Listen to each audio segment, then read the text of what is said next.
அப்போ நபி ஸல்லல்லாஹு அலைஹி வஸல்லம் அவர்கள் நம்மளை அந்த தீனுடைய பொறுப்பை கொடுத்துருக்காங்க. இங்கு வராதவர், அதையும் சேர்த்து சொல்றாங்க, இங்கு வராதவர், இங்கு வந்திருப்பவர் வராதவருக்கு சொல்லி விடுங்க சொன்னாங்களா இல்லையா?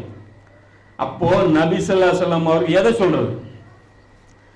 தீனை கொண்டு போய் சேர்த்துங்கன்னா நபி எப்படி சேர்த்துனாரோ அந்த வடிவத்தில் கொண்டு போய் சேர்த்துங்க.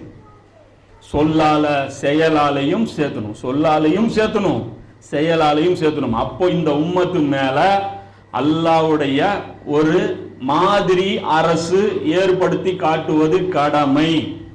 இந்த நவீன உலகத்திற்கு மிக சிறந்த அரசியல் சட்டங்கள் கொண்ட, மிக நேர்மையான மனித உரிமைகள் கொண்ட, மிக நியாயமான பொருளாதார விதிமுறைகள் கொண்ட, மிக தூய்மையான ஒரு சுகாதாரத்தை கொண்ட ஒரு நகரம், ஒரு நாடு உருவாக்கி காட்டுவது இந்த முஸ்லிம்